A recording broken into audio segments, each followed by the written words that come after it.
사도세자의 광기는 조선 궁궐을 피비린내 나는 생지옥으로 만들었습니다. 아버지 영조의 숨막히는 학대의 이성을 잃은 그는 환관과 궁녀들을 무참히 죽이고 그 머리를 들고 다니는 기행까지 서슴지 않았죠. 백성들의 원성은 하늘을 찔렀고 아들을 향한 영조의 병적인 혐오감은 파국의 임계점에 다다랐습니다.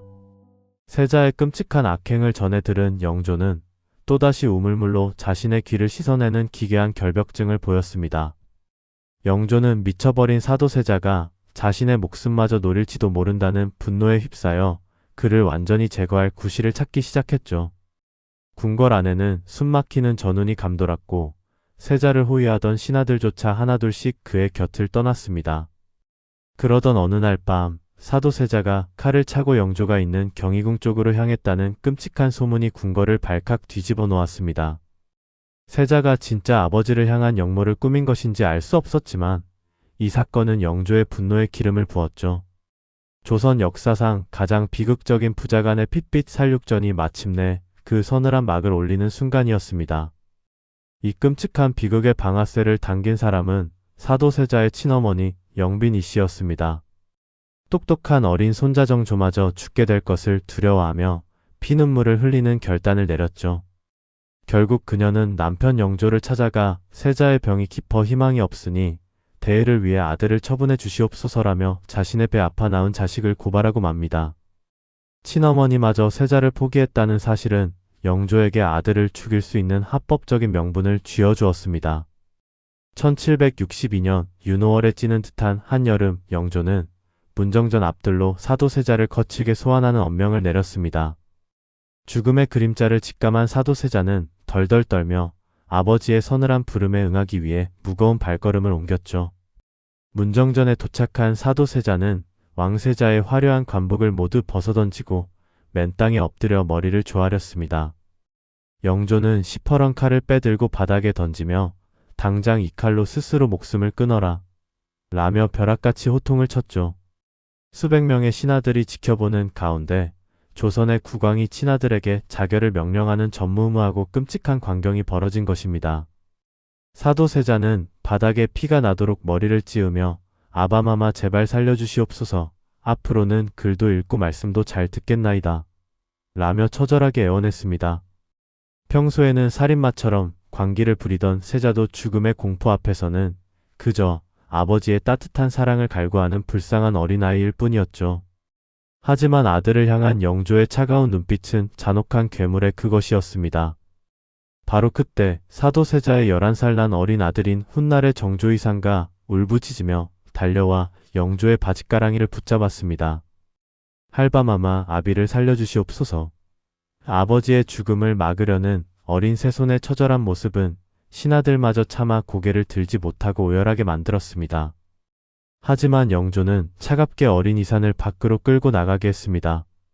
벌벌 떠는 아들을 보며 분노가 극에 달한 영조는 마침내 당장 뒤주살통을 가져오라 는 끔찍한 명령을 내리죠. 왕의 피를 이어받은 세자를 칼로 베어 죽일 수는 없으니 좁은 나무통에 가둬 굶겨 죽이겠다는 잔인한 발상이었습니다. 무사들이 사도세자를 강제로 좁디좁은 나무 뒤주 속으로 쑤셔 넣기 시작했습니다.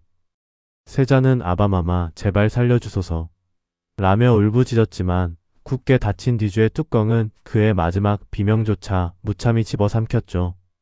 가장 화려해야 할 조선의 궁궐 한가운데에 왕세자를 산채로 가둔 끔찍한 나무 감옥이 덩그러니 놓이게 되었습니다.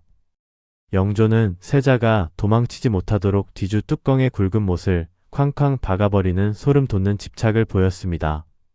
그것도 모자라 뒤주를 두꺼운 밧줄로 묶고 틈새를 풀로 막아 물 한 모금 수만 줌조차 들어가지 못하게 철저히 통제했죠.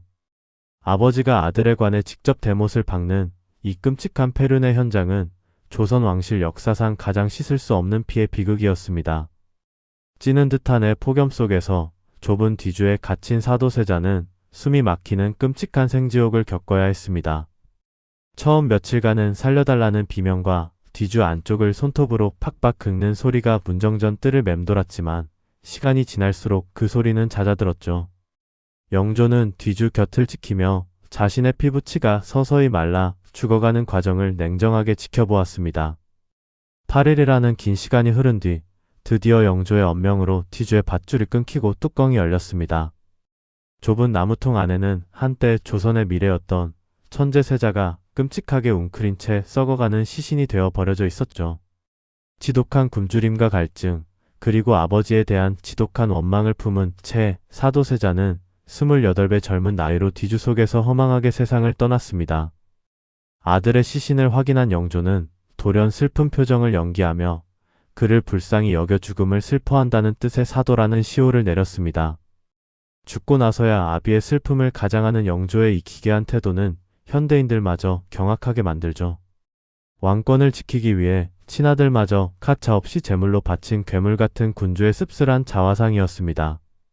뒤주 속에서 억울하게 죽어간 사도세자의 비극은 부모의 잘못된 기대와 병적인 학대가 자식을 어떻게 완벽하게 파멸시키는지를 보여주는 뼈아픈 거울입니다. 권력이라는 괴물 앞에서 부모 자식 간의 천륜마저 핏빛으로 물들어버린 이모화변의 끔찍한 역사.